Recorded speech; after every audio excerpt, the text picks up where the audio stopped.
Welcome. So glad you tuned in to Leap of Faith as we explore Altos. Taken from the Latin altus, meaning high, we feature top priority news stories. We join our editorial and digital teams at Camzel with trending stories from our local weekly Catholic newspaper, as well as Caribbean, Vatican, and global stories. Take the leap with us, hot off the press. Good evening, and welcome to Altos, a weekly Catholic news program done in collaboration with Trinity TV. Here's a look at what's ahead in today's program. Finance Minister Colm Imbert will present the national budget on October 2nd. What would citizens like him to address? The Trinidad and Tobago Catholic Diaspora in Miami celebrated their annual Independence Mass, and we have highlights. Father Ian Taylor and his team recently visited Guyana on mission. We'll find out more about that trip. And later on in the program, we'll have a pre-budget discussion with economist Dr. Marlene Atz. And now for our top story. Economist Dr. Valmiki Arjun is hoping that Finance Minister Colm Imbert will use the October 2nd budget presentation to address some of the major challenges affecting citizens and the quality of life in Trinidad and Tobago, including what he said are obstacles to private sector competitiveness, subpar production in the energy sector, foreign exchange shortages, high food prices, escalating crime rates, growing poverty and equality. Speaking to Altos, Dr. Arjun said it is critical that attention also be paid to crime. Prioritizing new crime initiatives alongside the traditional ones like border patrols and community policing is crucial. We need investments in education and skills development to continue to be ramped up, as a matter of fact, because a well-educated and skilled workforce is less likely to engage in criminal activities. New programs like data-driven analytics, all of these can help to identify criminal hotspots and better allocate law enforcement resources much more efficiently. On the issue of current foreign exchange shortages, Dr. Arjun opined that this was a direct result of the constrained earnings because of several years of reduced oil and gas production. He believes it is crucial that the upcoming budget prioritize strategies that expedite bid rounds in the energy sector and boost upstream activities to increase oil and gas production. On the issue of food prices, Dr. Arjun noted that with food prices increasing by 31% in the last 5 years, continued focus must be placed on the agriculture sector.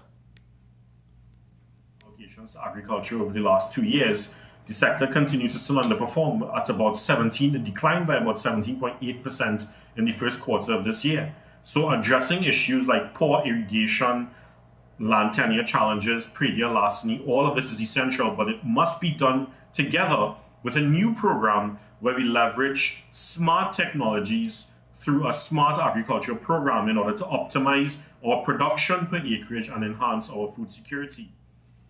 We discuss more on budget expectations with another economist and Catholic News columnist, Dr. Marlene Atz, later on in the program.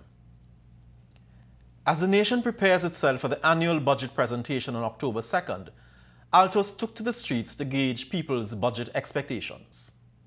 I would love to see drop in gas prices, food prices, but I know that's not realistic. So realistically, none. If you're really thinking about the future and what is taking over right now, it would be the technology. And I think that the technology in Trinidad, as of now, is very outdated. I think that with a more updated country, which would be a digitalized country, everything would just come together and run more smoothly. I would expect for the major food items to be lowered and to put more funding towards security and to the education system. I mean, my expectations for the budget is for it to be at least better than last year, because, I mean, the gas price is too high right now, and minimum wage not even going up. My expectation is I increase the minimum wage, and for the groceries and things to decrease a little bit in the prices. Honestly, I have no expectations whatsoever for the upcoming budget, sir. Agriculture is something that is a big part of my life, right? And I went to school for 4 years to get my degree in agriculture. And I don't really have a particular expectation for the budget because I know how things are and the government and stuff like that. But I would like to see more money allocated into agriculture because I believe that over the COVID period, people are now starting to see the effects of agriculture and how much we need this. So I really feel as though, they should actually think about this and we should bring this to part because I think that during this budget time, I feel as though agriculture is something that we should put more effort into and more money. Roman Catholic priest Father Trevor Nathasing has lamented the state of hate in society, which he says has led to unforgiving hearts and causes people to want to kill. Father Nathasing, who is the parish priest of St. Paul's RC Church in Couva, was speaking at the annual Independence Mass organized by the Nationals in Miami. At that Mass, Father Nathasing urged people to make the choice to forgive. Delivering the homily last Sunday at the Christ the King Church in Miami, in celebration of Trinidad and Tobago's 61st anniversary of independence, Father Trevor Nathasing lamented, "We are currently in a state of divine judgment because we are failing to open our hearts to God and the power of forgiving one another." Without forgiveness, human society will descend into massive chaos. And I think that is why we are where we are. All over the world, there is chaos, there is pain, there is suffering, universally. And I believe we are in a time of divine judgment. That doesn't sound nice for us to hear. Declaring that the world has descended into a place of violence and anger, Father Nathasing urged Catholic faithful not to harden their hearts. He cited an example of his time in the parish of Lavendale Morva to drive home his point. For those who know Trinidad, I spent 7 years in Lavendale Morva, and they would kill you for $500. No joking. For $500, they'll take a job to kill a man. In the 7 years, I buried 92 persons who were murdered.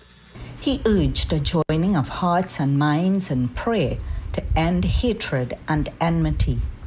Pray for Trinidad and Tobago and pray for the USA. Because there's a lot of unforgiveness among us in our nations. A lot of anger, a lot of hatred, a lot of enmity. Father Nathasing said what the world needs now is mercy. But that could only happen if believers in Christ make a decision to live and practice mercy. But forgiveness is a grace you have to pray for. A healing mass was held at which prayers for an end to crime and violence was said for this country. Several weeks after returning from their World Youth Day pilgrimage, our youth pilgrims reconnected with each other recently at a meeting with Archbishop Gordon. Among them was Catholic News reporter at World Youth Day in Lisbon, Portugal, Renee Smith, who has more.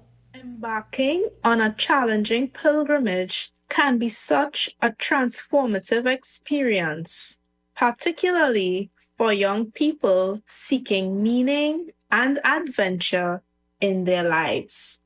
30 of the 35 pilgrims shared their reflections, lessons learned, and personal growth at the Archbishop's house in Port of Spain.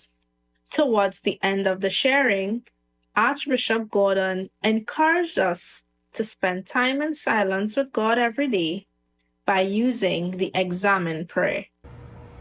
And if we do that every day, the examen is a gym for our conscience and our consciousness.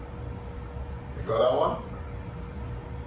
A gym for our conscience and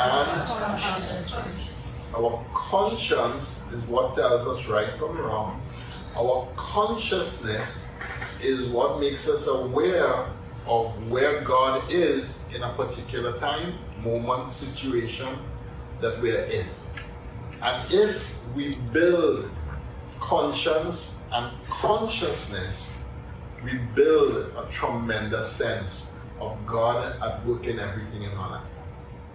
This weekend is another Jesus Explosion revival at Bishop Anstey Trinity College East. The annual Jesus Explosion, led by Spiritual Director Father Ian Taylor, has also been growing outside of Trinidad and Tobago, especially in neighboring Guyana, where Father Ian said people are yearning for God and the numbers are growing. The dynamic of a Jesus Explosion is basically this.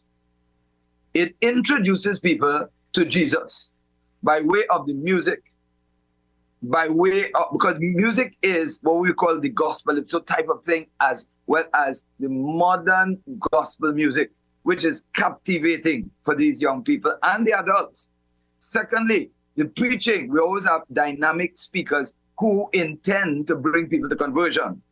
And thirdly, confession, a major part of this whole program. And finally, the anointing coming from one, the Blessed Sacrament, adoration, and ministry. The first year, was 90. Then the second year was 120. And then the third year, which is this year, 160 persons. So interest was building. And people also were maturing. And this year, we went with Bibles, because these people didn't have Bibles. So we gave out 300 New Testaments inside of there, for which they were grateful. Jesus Explosion here in Trinidad has been the impetus for mission in Guyana. We've done Jesus Explosion also in St. Thomas. We've done Jesus Explosion also in Slovenia. And we will do Jesus Explosion wherever it is open. Next year, we hope to do it in Tobago. Trinidad and Tobago celebrates 47 years of being a republic on Sunday. How do you celebrate it? Altos videographer Barry Sedeno posed that question to citizens. Republic Day, although is a big holiday in Trinidad and Tobago, I spend majority of my time with my family. It's not something where we go out and actually celebrate the holiday itself, but it's a time where everyone wants, everyone has the time to do their own work and stuff like that, but we take this time to spend with each other. I stay home and I do a lot of cleaning. I spend Republic Day with my family and friends. We have barbecue and we just enjoy the day at home. Republic Day falls on a Sunday this year, so we'll be going to church. Normally, for Republic Day, we go to military parade just for the vibes. Most Republic Days, either go to the beach or go to a family event. But this Republic Day, I am working. Catch up on housework, cleaning, spending time with the family. That's it. Normally, I just go on the beach with my family. I mean, not all the time, but this year, is on a Sunday, so I'm going to church. Members of the Scout Association of Trinidad and Tobago joined the Institute of Marine Affairs on Saturday, September 16th in celebrating International Coastal Cleanup Day. Scouts age 11 to 15 and Cub Scouts ages 7 to 10, along with their leaders, parents and siblings, braved the hot sun to collect several tons of garbage. Under the theme of Ride the Waves, Not the Waste, the annual event saw Scouts gathered at the designated cleanup sites, armed with garbage bags and gloves, ready to tackle the coastal litter problem. There were two locations, the Audrey Jeffers Highway at the foreshore in Northwest and the picturesque East Coast in Mayaro. The aim was to make a significant contribution to a safer marine environment and raise awareness about the importance of responsible waste disposal. Well done to the Scouts and all who participated in this effort for a cleaner, healthier planet. It's time now to take a short break. When we return from this break, we speak with well-known economist and Catholic News columnist Dr. Marlene Atz on her expectations of the annual budget.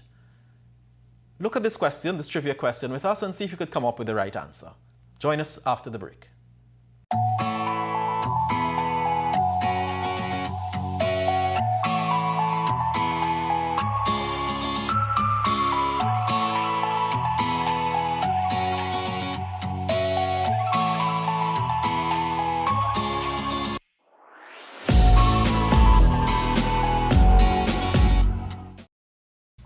Welcome back to Altos, our program, our weekly Catholic news program done in collaboration with Trinity TV.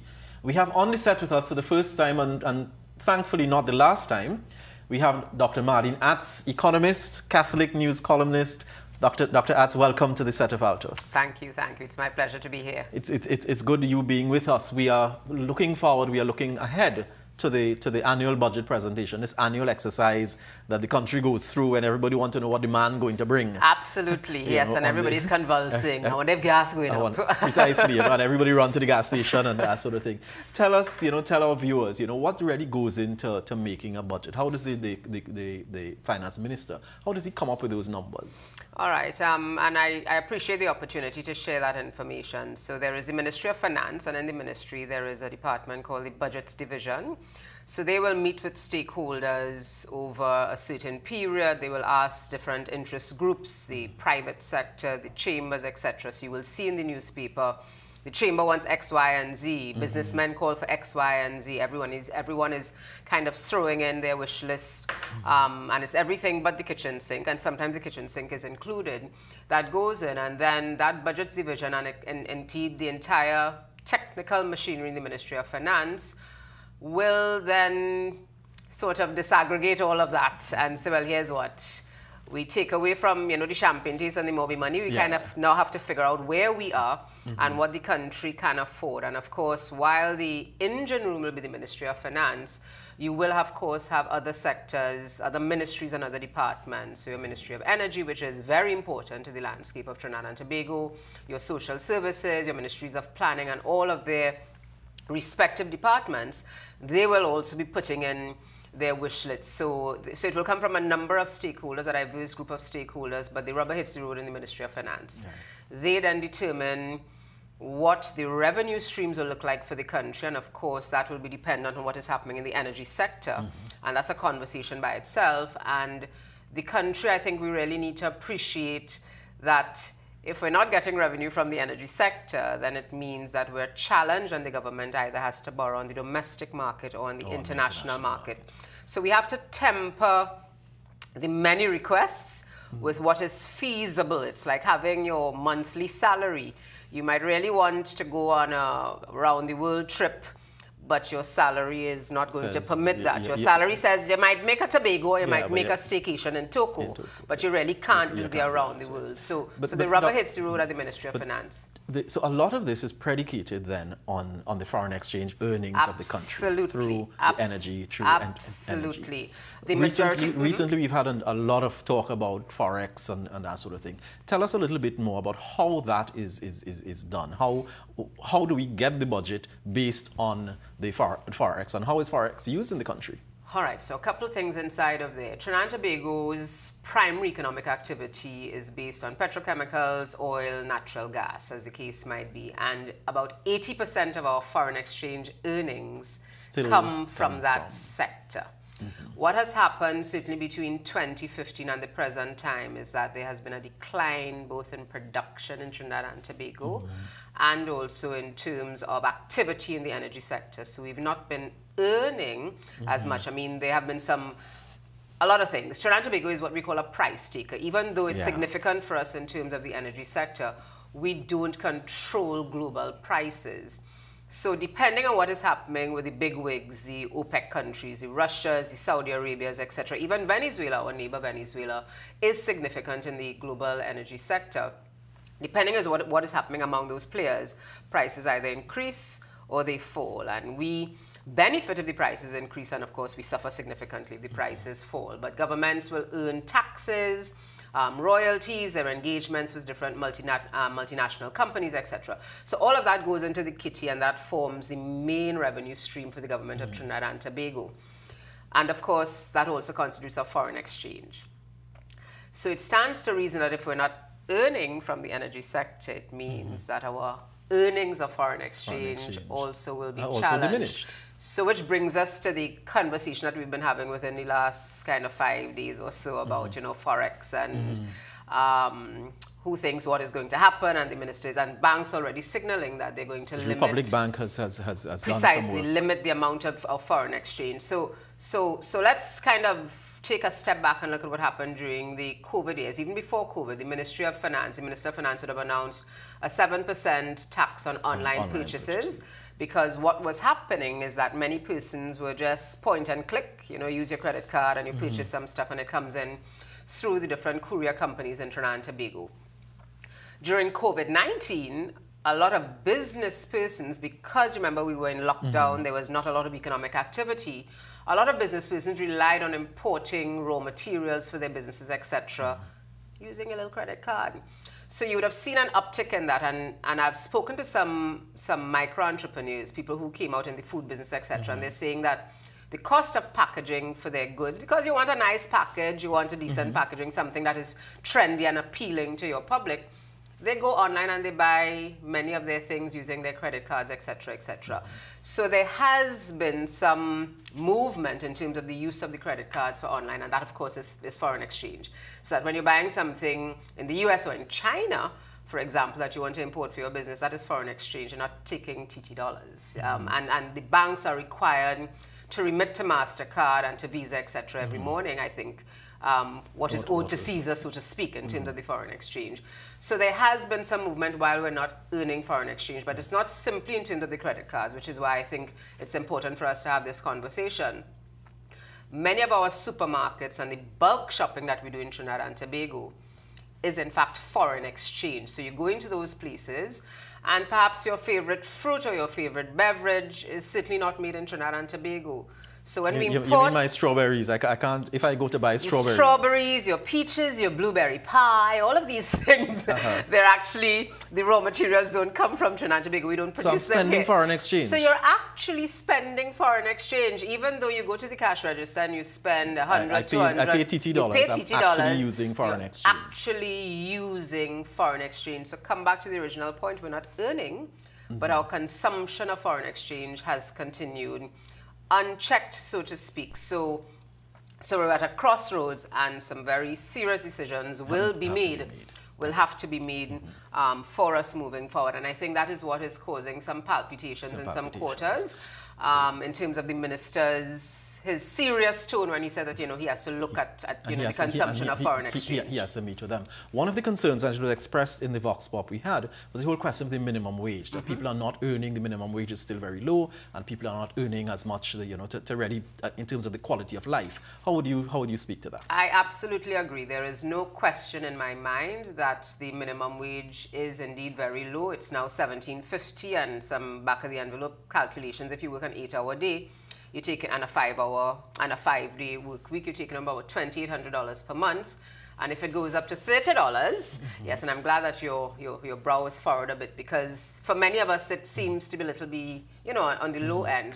And even if you were to take the minimum wage up to the $30 that was being suggested, it simply takes your monthly salary to about $4,200, which we know is a bit of a challenge to keep body and soul together. But I think, as in everything, and as an academic, as an economist, and understanding how this small, seemingly isolated conversation, it can have ripple effects, because when that cost, and I suspect, as a member of the public suggested, that I think as we're on the the periphery of a new general election, I suspect some conversation will be had around the minimum wage.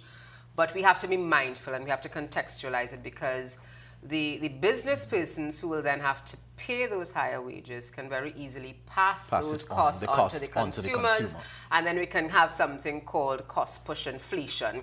So we're going to be back full circle. So while your minimum wage might have increased, your spending power still precisely. So we have to manage those conversations. One of the other things that has come up is, so we've talked about foreign exchange, we've talked about the minimum wage. People talk about agriculture as being one of the key things. We're still earning too much on, or the bulk of it on energy, from energy. What's the status? where should we be going in terms of agriculture? We absolutely have to look at food security in Trinidad and Tobago, because again, our diet is one that is predicated on our earning of foreign exchange. Precisely. So we can import food because we were getting plenty foreign exchange.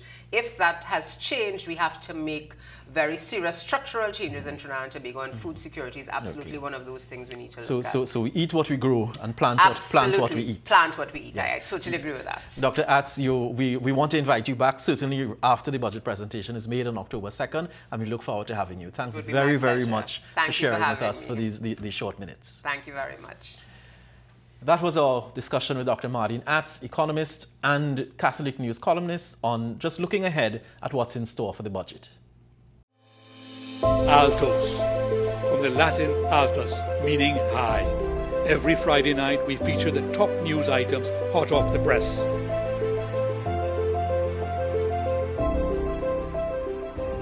We are taking a leap of faith on Trinity TV. Jump in with us for this new and exciting experience. In our weekly news feature, we look at the anniversaries being celebrated by members of the clergy.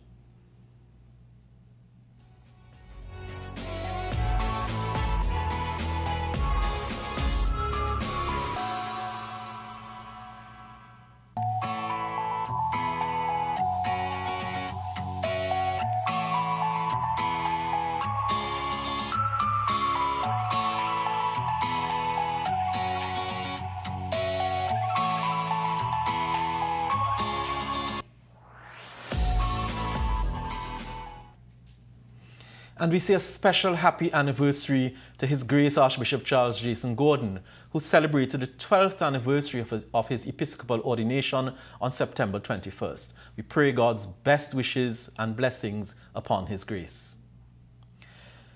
We take a look now at what's ahead in our Catholic news, and to do that we have Associate Editor of Catholic News, Simone DeLochan.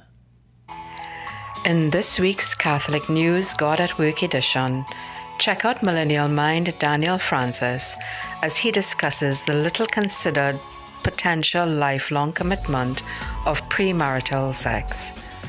Read our interview with the popular blogger at Hungry Belly 868, Brent Banker, as he chats about balancing blogging, work, and family. I am Simone DeLochan, Associate Editor, Catholic News.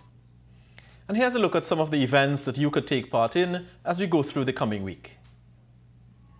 Join the Jesus Revival at Trinity College East, Trin City on Sunday, September 24th. On Monday, September 25th at 6 p.m., Eternal Light Community will host a prayer meeting at the St. Charles Borromeo RC Church, Tunapuna.